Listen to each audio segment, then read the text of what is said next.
继续将咱的镜头刷落来中南部。黄酸雨的方面，加上透西北风，中南部变超大雨。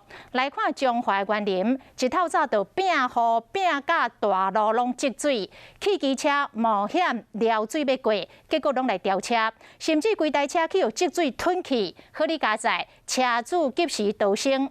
这个大水嘛淹入去路边的电器行。头家讲，这个大水灌入来的时阵，洗衫机甲冰箱拢浮起来，搁飘到大街路顶。就算这个店面已经出悬86公分，水也是淹入来。另外，搁有一个女骑士涉入水沟去，互水冲走去。虽然人救起来送病院，但是也是有性命危险。哇，淹到大腿来了！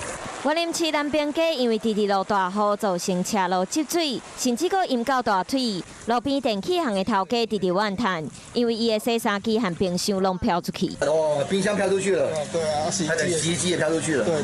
不应该算有挑高了，对不对？哦，挑高86公分，还是淹？淹啊！有店家一透早就伫门口放防水门，不过也是无法度阻挡大水，有汽车硬要过，结果当场飙车。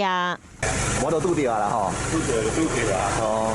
园林台76快速道路下骹，甚至有车辆强要规台互淹去，好佳在车主赶紧撞出来。园林自透早3点外连续落6点外钟的雨，中山路积水严重，甚至强要淹甲比恁仔搁较悬。另外，南投草屯12点钟内落尾25公分的雨，全国第2。